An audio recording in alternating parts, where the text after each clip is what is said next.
playing pretty well on offense the last 3 weeks. So we're not going to let 1 week of poor play determine the rest of the season. We're going to come back to work every day and continue to get better, and we're excited to play the rest of the year.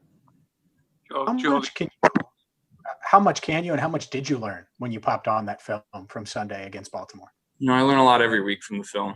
I'm not going to give you guys any specifics, but there's a lot to learn every single week. And, that was a big learning experience for me, for us as a team and as an organization. The mindset that we had after the game I thought was positive. Nobody was panicking. Obviously, we were frustrated with our play, but there was nobody hanging their heads or throwing in the towel. We were ready to get back to work. Joe, you played against the Ravens, number one in the NFL in points allowed now after last week's game. The team you're playing this week, the Colts, are number 2, but they have a different style of defense. Obviously, when you watch the Colts, what do you see off the tape? What sticks out to you? They present a much different challenge. They're 1, 2, or 3 in every major statistic defensive category, and they play 3 or 4 coverages, and they do it really, really well. They're very well coached, and all of their guys play really hard. That's what jumps out on film. They don't put guys in there that aren't going to play hard. So we're going to have to match their intensity. Joe, you talked about your relationship with the Mannings back at the Combine. How important has that been to your development, and what's that been like with Archie and Peyton now that you've kind of went through the season? That family is a great family. Archie texts me every week, win or lose. Last week he texted me head up. He told me that Eli, his rookie year, played the Ravens, and he had a 0.00 QBR. So Archie texts me every week, and that means a lot to not only me but my family as well. Peyton said he talked to you for like an hour, I think, before you got into the season. How beneficial was that for you to pick his brain and kind of learn some things of how his rookie year went and all of that?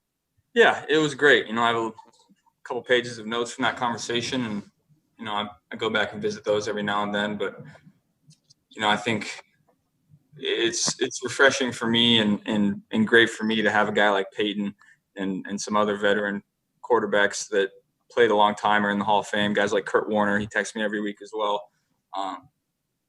Those guys want to help, and you'd be dumb not to take advantage of those opportunities.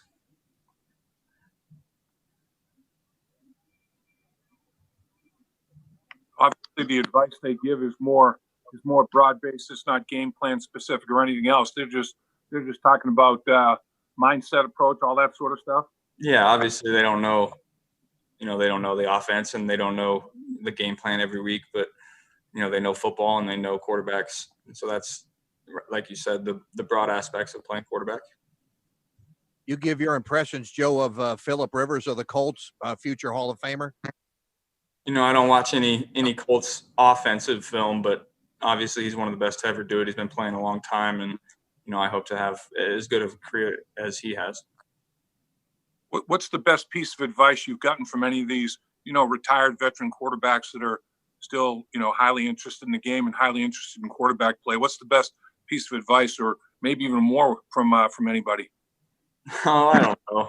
You get a lot, and that's a tough question because you get a lot of different tidbits from a lot of different people, but they've all been super helpful, and I've taken some and brushed some off. That's what happens when you get advice. Some you take to heart and some you don't, but you listen to all of it. Joe, you were at the Manning Pass Academy before that 2019 year where you popped off at LSU. I mean, how important was that for your confidence to go in there and throw against some of those guys and do as well as you did? No, I don't know. That was more of a kind of a fun little camp, fun little trip for us. You got to hang out with, all the guys from across the country. It was more of a social event than a camp to get better. And it was fun hanging out with the kids as well.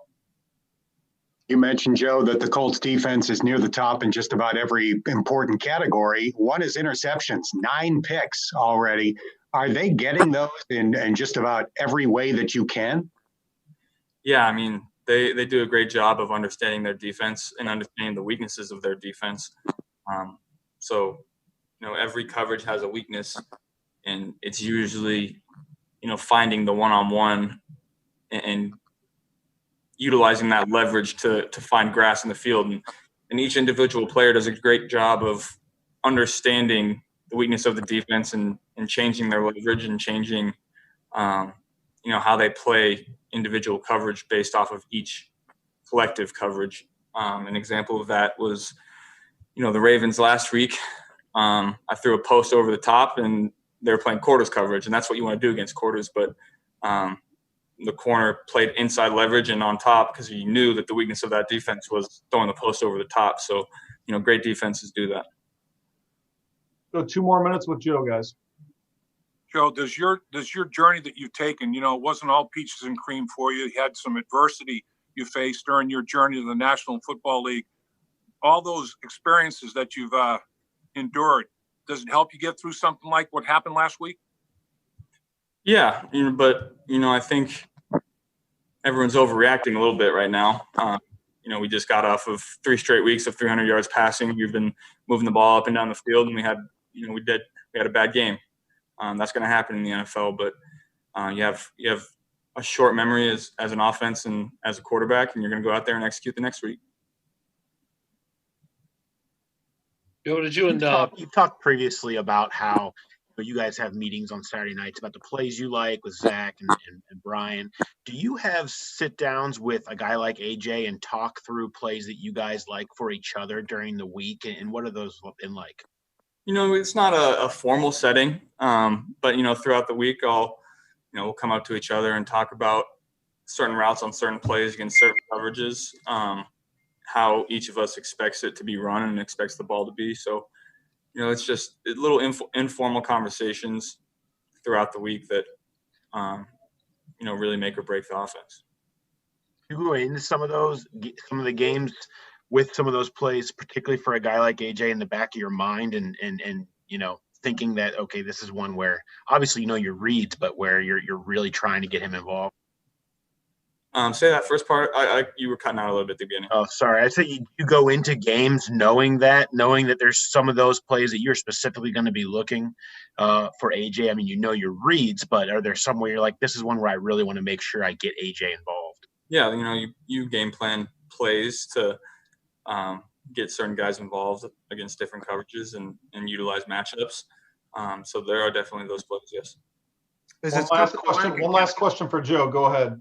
The lack of chemistry, is that something you chalk up to not seeing these guys until the end of July? I don't know. It's a work in progress, and we're going to get it right. All right, Joe, we'll let you go. Thanks for your time. Thank you.